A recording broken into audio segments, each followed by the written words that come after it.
jamais à le dire, parce que je suis élu municipal sur les jardins partagés et familiaux. On a des parcelles individuelles, mais on est tous sauf des individualistes. Et ça, c'est génial. Donc merci d'être là ce matin. On va, j'allais dire, participer aussi à recréer des paysages qui ont de la classe, qui ont, j'espère, 100-150 ans d'avenir devant eux. Alors, donc moi, Mathieu Verspiret, j'ai créé Biforest. Biforest, c'est B2E comme l'abeille, symbole de la biodiversité et du collectif, du faire ensemble. Donc c'est une entreprise spécialisée dans la création de mini-forêts naturelles et participatives dans les villes, avec deux objectifs: créer des poumons verts riches en biodiversité et aussi donner l'occasion au plus grand nombre de pouvoir planter leurs mini-forêts, participer à la plantation de ces mini-forêts et ainsi se connecter durablement à la nature près de chez eux. Donc pourquoi la LPO? Alors les oiseaux, c'est pas assez lointain avec les arbres, sauf que c'est leur support naturel, c'est leur endroit de refuge, c'est leur endroit de nourriture. Donc tout ce qu'on peut réussir à créer pour améliorer la biodiversité locale, il ne faut pas hésiter. Petite terre où j'ai grandi, petite terre qui m'a vu naître, petite terre, petit pays, petite terre de nos ancêtres. Petite terre où j'ai grandi, petite terre qui m'a vu naître, petite terre, petit pays, petite terre de nos ancêtres. Petite terre, tu as grandi dans ce gigantesque univers, à l'endroit précis où le gris se colore de bleu et de vert. Que fais-tu là? C'est incroyable. Petite fleur en plein désert, et nous voilà dans cette fable, enfants de la terre nourricière. Moi je suis ingénieur agronome de formation et j'ai décidé d'utiliser pour ces plantations la méthode du botaniste japonais Akira Miyawaki. Donc là on va planter des forêts Miyawaki, je ne sais pas s'il y en a qui en ont déjà entendu parler. Alors Akira Miyawaki, il est décédé cette année. Il y a 94 ans, je crois. Il est sorti de l'ombre et il a été consacré par son gouvernement japonais. Japonais, l'arbre est sacré au Japon. Parce qu'en fait, il a élaboré toute sa vie une méthode dont l'objectif est de recréer des écosystèmes de forêts matures le plus rapidement possible. Quand le tsunami est passé, la vague du tsunami est passée, en fait, il y a un bâtiment, un endroit qui n'a été que partiellement détruit par la vague parce qu'il a été protégé par une forêt primaire. Une vieille forêt de 300-400 ans, en fait, et ça a prouvé que les écosystèmes forestiers naturels, ce que fait la nature, en fait, c'est très résistant, c'est très résilient, puisque à côté de ça, toutes les forêts mono-essence ou bi-essence qui ont été plantées à la main de l'homme, elles ont été balayées comme des châteaux de cartes. Donc plus l'écosystème est mature, en fait la forêt, il lui faut à peu près 300 ans pour atteindre sa maturité, ce que l'écosystème, la complexité de l'écosystème soit bouclée en fait, c'est-à-dire qu'à un stade, après elle évolue plus. Donc il y a un arbre qui va tomber, il y en a qui vont reprendre, mais globalement l'écosystème est fait. Ces forêts-là, elles sont beaucoup plus résistantes.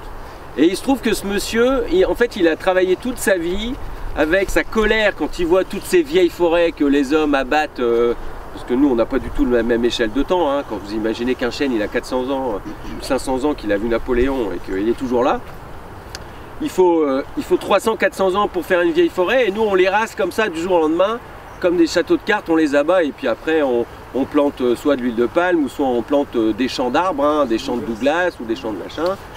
Et donc ce mec là, voilà, il s'est dit je veux travailler sur une méthode pour recréer ces écosystèmes le plus rapidement possible. Allez, c'est parti. C'est parti. Et go. Alors la méthode Miyawaki, vous allez voir, on va planter les arbres, 3 arbres et arbustes au mètre carré. Et quand on se balade dans la nature, vous baladez en forêt, il y a des endroits sur 1 mètre carré, vous avez 100 jeunes pousses. Dans la nature, c'est comme ça. Il y a toujours d'abord une forte densité et après, il y a une compétition, une collaboration qui va faire que les arbres vont être boostés en fait. Et la deuxième chose aussi, c'est que très rapidement, de par la densité, dans 3 ans, ça va faire un chapeau végétal. Donc ça va abriter le sol du vent et du soleil. Toutes les feuilles des arbres vont tomber, elles sont retenues par la densité, elles ne vont pas être balayées par le vent.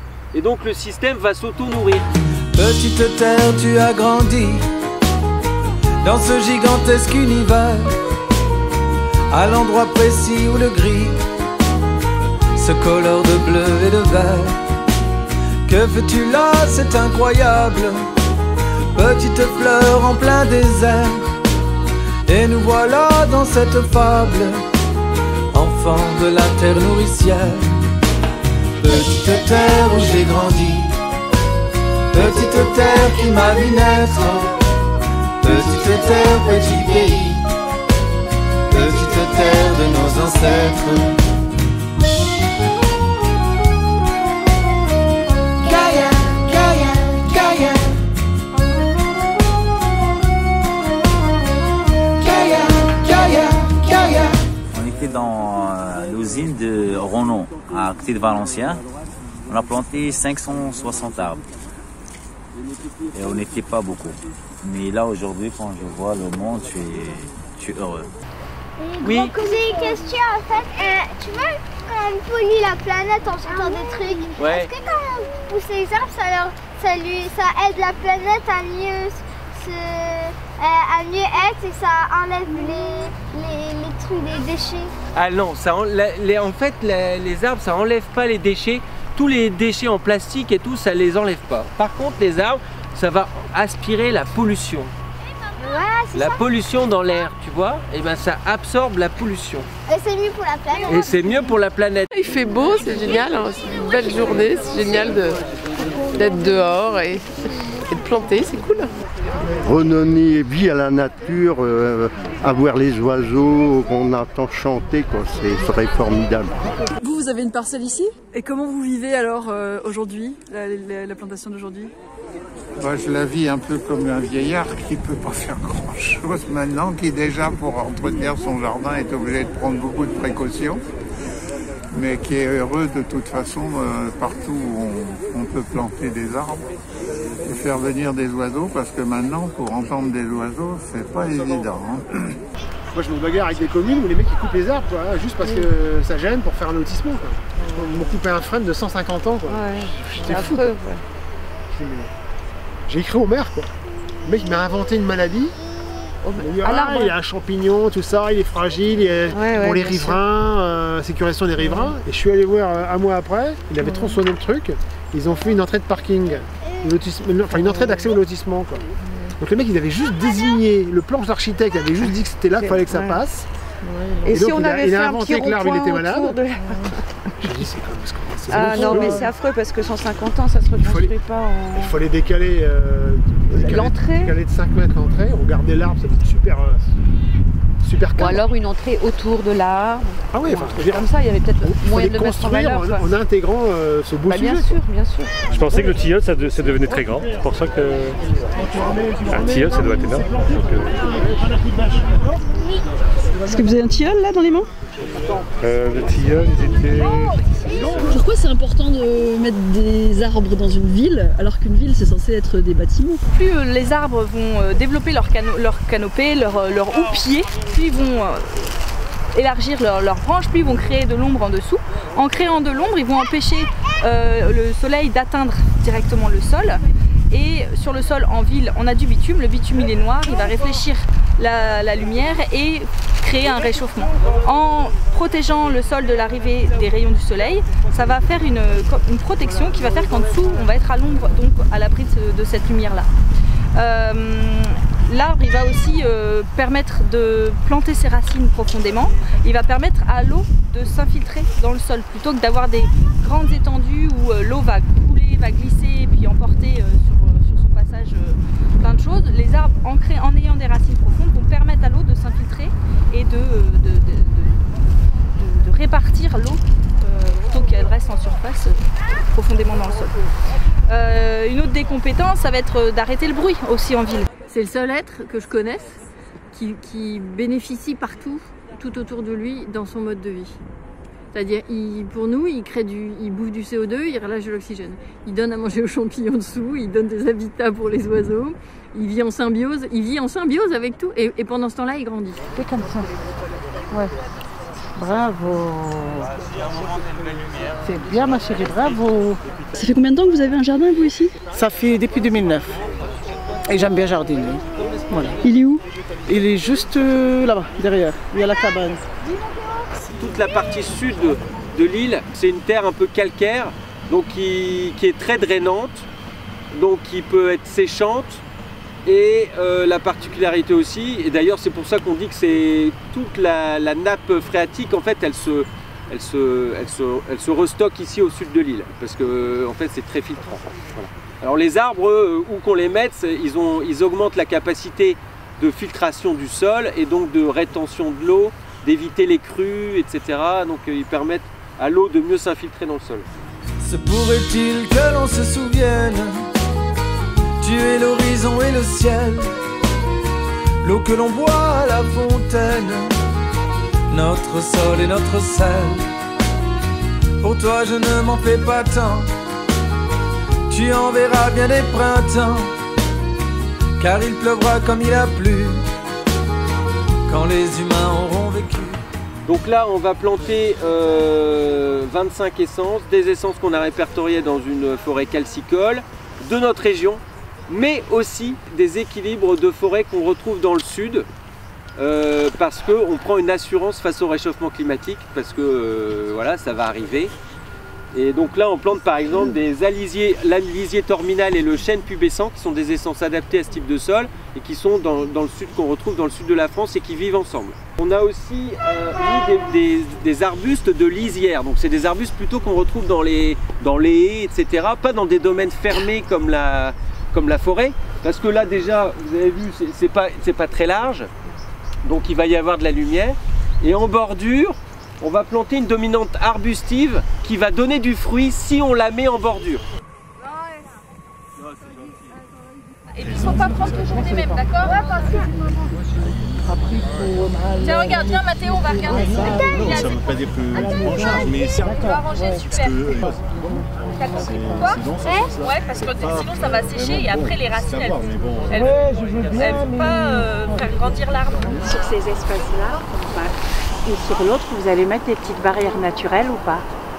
C'est pour éviter quand ceux qui passent quand il y a du rodéo en moto. Oui, c'est vrai qu'ici il y a mince, comment on appelle ça, des quads, c'est ça qui viennent de temps en temps? Ouais, ils viennent faire des ça il faut demander à Christelle. Je crois qu'elle en parlait hier, mais il me semble qu'elle a dit que ça allait pas tellement déranger. Mais c'est vrai que c'est une question... parce qu'en fait hier quand je passais, hier soir ils étaient là et je me dis c'est dommage quoi. Avant que les jardins s'installent, avant que la biodiversité s'installe, ici c'était un terrain vague. Hein, et les jeunes venaient faire du rodéo ici avec des bagnoles, des motos et brûler les voitures, voler. C'est un endroit où d'ailleurs la ville avait du forêt à différents endroits, ici faire des carottes pour étudier la composition du sol. Et ils ont installé les jardins sur les parcelles, les parties les moins empoisonnées par les vols, les incendies de voitures. Quand même, oui. Après, la ville de Lille, avant de faire les jardins, a fait des tranchées ici. Alors on aurait dit le champ de bataille de 14-18 avec des tranchées, tu vois, pour éviter qu'il y ait du rodéo.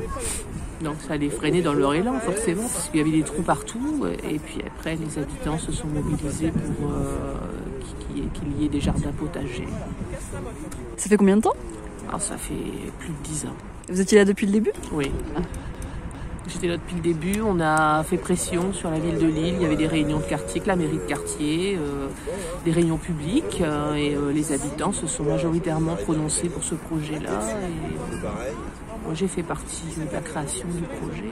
Je suis secrétaire maintenant depuis le début là, des jardins. Et les plantations d'aujourd'hui, ça vient de vous ou... Il y a longtemps qu'on demande à ce qu'il y ait des arbres ici, et il y a longtemps qu'on s'adresse à différents élus, et là depuis que Madame Libert est arrivée au service Nature en Ville, elle a souhaité nous rencontrer. Nous on les a sollicités quand même pour qu'ils reprennent la gestion, et elle nous a rencontrés, et elle a pu écouter toutes ces histoires et entendre cette demande notamment de plantation d'arbres. On trouvait que c'était un désert, quoi. Un coup de vent en plus, parce que c'est un chemin ici, le chemin des Coccinelles, qui est fort emprunté par la population. Les gens qui vont du métro à chez eux, c'est un quartier qui est isolé un peu du reste de l'île à cause du périph', et donc les gens passent par ce chemin qui est plus agréable que le pont, les routes embouteillées et tout autour. Et là, c'est quand même un endroit exposé à tous les courants d'air, très froid, un petit peu difficile à traverser. Et on voulait des arbres, des haies de chaque côté pour rendre plus agréable le parcours.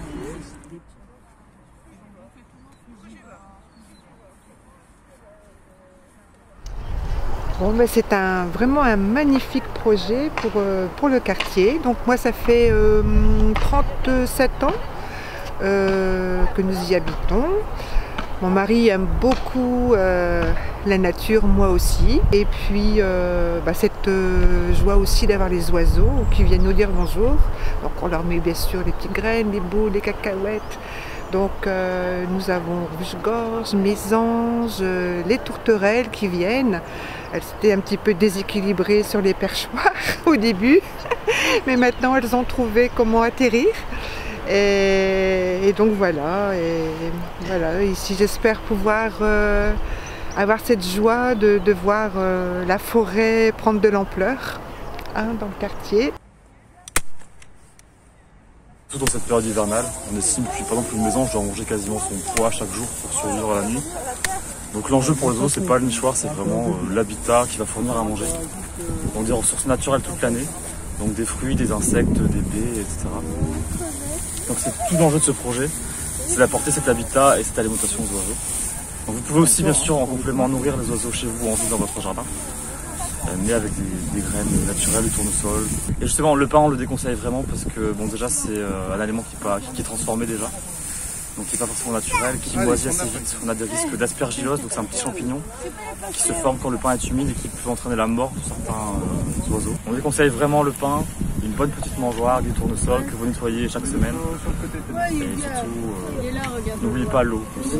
Même en hiver, de l'eau et puis éventuellement un nourrissage de graines naturelles.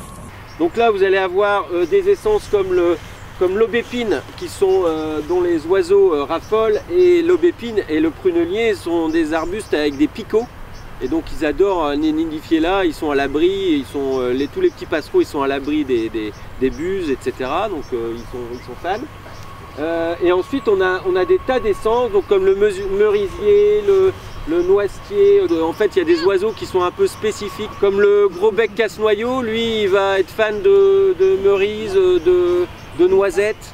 Les grives, les merles, elles adorent tout ce qui est aubépine. Alors sur le site on a déjà le chardonnay élégant par exemple, on a le faucon cresserelle, on a la mésange à longue queue, la linotte mélodieuse. Donc c'est cette espèce qui était plutôt inféodée au milieu ouvert parce qu'on était sur une prairie avant. Et grâce à cette nouvelle strate arbustive et arborée, je pense qu'on aura des espèces un peu plus frugivores parce qu'on a beaucoup d'essences à fruits. Donc on aura peut-être plus de fauvettes, plus de grives qui vont passer en hiver. Plus aussi d'insectivores, parce qu'il y aura beaucoup d'insectes. Il y a beaucoup de fleurs avant les fruits. Typiquement, des gomme-mouches gris par exemple. Le fameux le rouge-gorge fermier qu'on entend juste là. On aura aussi d'autres espèces de fauvettes, des grimperaux des arbres, enfin beaucoup d'espèces. Alors il n'y a pas que les oiseaux, il y a aussi tous les petits mammifères qui pourront venir aussi s'abriter, se nourrir, notamment les écureuils. Il y a une tendance aussi à développer la population d'écureuils, les hérissons qui pourront aussi venir se blottir et s'abriter dans le bois mort et autres. Voilà. Il y a aussi des tas d'insectes. Oui. Les insectes en fait ils sont monospécifiques, c'est-à-dire qu'ils vont pondre leurs œufs soit sur la fleur, soit sur la fruit, soit sur l'écorce d'un arbre ou d'un arbuste ou d'une plante en particulier. Et donc là plus on plante d'essences différentes, plus on donne le gîte à différents insectes. Par exemple le teclat du bouleau, c'est un papillon de jour qui pond son œuf uniquement sur l'écorce du prunelier. S'il n'y a pas de prunelier, le teclat du bouleau n'existe pas. Et donc là, vous allez aussi avoir des tas d'insectes, parce qu'on parle de nanofaune, de microfaune, qui sont les champignons, les bactéries, les colamboles, etc., qui vont venir se développer et se nourrir de tout ce qu'on leur a donné à manger là. Les insectes étant aussi la base de la nourriture de beaucoup d'oiseaux, donc ici il n'y a pas d'insectes, et c'est pour ça qu'il y a une déperdition énorme d'oiseaux en ce moment. Depuis 20 ans, c'est à cause des insecticides qui sont répandus partout. Quand on tue les insectes, on tue la nourriture des oiseaux. Se pourrait-il que l'on se souvienne, tuer l'horizon et le ciel, l'eau que l'on boit à la fontaine, notre sol et notre sel. Pour toi je ne m'en fais pas tant, tu en verras bien des printemps, car il pleuvra comme il a plu, quand les humains auront vécu. petite terre où j'ai grandi, petite terre qui m'a vu naître, petite terre, petit pays, petite terre de nos ancêtres. Gaïa, Gaïa, Gaïa, Gaïa, Gaïa, Gaïa, Gaïa,